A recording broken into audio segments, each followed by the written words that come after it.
Hello, and welcome to Auto Be Careful, the place for car safety news and information.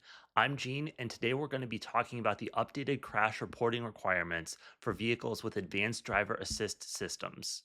First, I want to discuss the two levels of driver assist systems that are important for this update.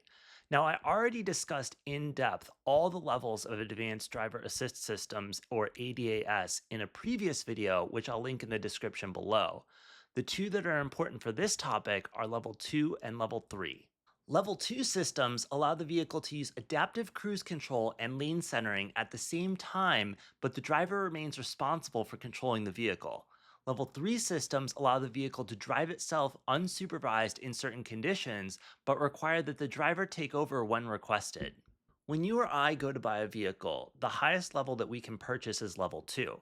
There are companies that have implemented level 3, most notably for ride sharing services, but these vehicles aren't available for sale. So let's get into it.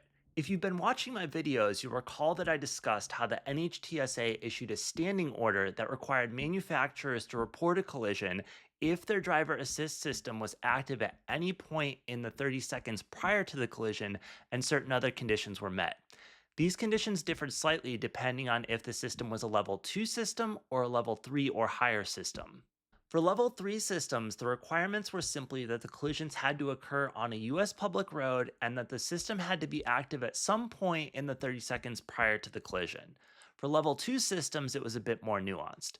These collisions also had to occur on a US public road and have the system active at some point in the 30 seconds prior to the collision, but they also required one of two additional criteria. The first criteria is if the collision involves a fatality, someone is sent to the hospital, or if it involves a vulnerable person, which is anyone who's not in a vehicle with four or more wheels. The alternative second criteria is if the collision involves a vehicle towaway or an airbag deployment. With the updated reporting requirements, manufacturers of level 3 systems will only need to report collisions that occur on US public roads if the system was active within 30 seconds of the collision occurring and one of the following criteria are met. There was a fatality, someone was sent to the hospital, there was a vulnerable road user involved, there was a vehicle towaway, there was an airbag deployment, or in some cases, property damage. With these new requirements, it covers a lot of the most severe crashes that can occur with level 3 systems, so it's possible that this narrower criteria is going to help reduce some excessive crash reporting data. For level 2 systems, the vehicle towaway requirement was dropped. So that means if a vehicle gets into a collision and there's no airbag deployment, there's no fatality, no one goes to the hospital, and there's no vulnerable road user involved, the manufacturer doesn't need to report it. If you've ever been in a collision like this, you know that even if no one is severely harmed, the damage can be pretty serious. For example, if the airbags don't deploy because the collision occurs in an area where the airbags wouldn't be helpful, and the driver survives but declines to go to the hospital because of health insurance concerns, it won't be reported. This can occur in collisions like broadside or T-bone collisions because the vehicle may not have side impact airbags. This change was announced on April 24th, 2025, and goes into effect on June 16th. The justification for these changes was to reduce reporting requirements for manufacturers and allow them to innovate on driver assist systems faster. There are a few points worth discussing here. The first is the approach the NHTSA is taking to lift the burden of reporting these collisions. Based on the documentation on the NHTSA website, it appears that every collision that needs to be reported has to be manually entered into the database by the manufacturer. This can be quite cumbersome, so it's worth reducing the amount of effort it takes to report these collisions.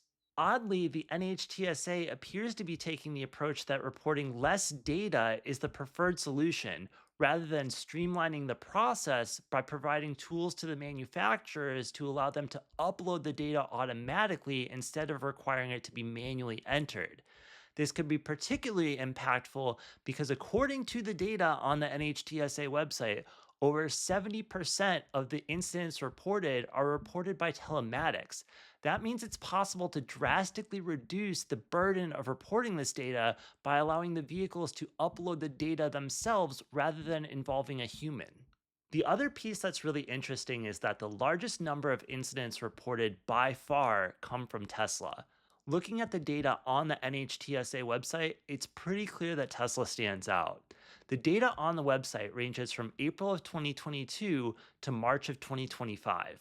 Looking at the data a different way, you can see that Tesla reported 84% of all level 2 ADAS collisions, with Honda being a far, far distant second at 5%.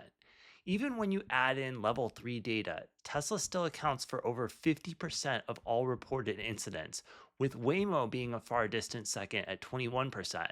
This is particularly notable because Tesla does not have a level 3 ADAS system unlike some other manufacturers, so their level 2 collisions alone account for the majority of reported incidents.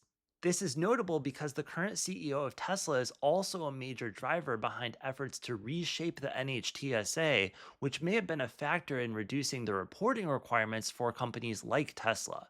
While all manufacturers that report ADAS collision data will be affected by this change, Tesla is likely to have the largest drop in reports of any manufacturer. Now, there are reports that Tesla has the largest number of vehicles with ADAS systems or the largest number of miles or hours driven with ADAS systems. However, no manufacturer, including Tesla, reports this data in an easily comparable format. So until that data is made available, these claims remain unproven. So that's a look at the new crash reporting requirements for vehicles with ADAS systems and the impact they're going to have on manufacturers. Let me know in the comments if you think the NHTSA is taking the right approach with these changes or what other ideas you think they should transition to. As always, thanks for watching. I hope you learned something, and remember to like and subscribe.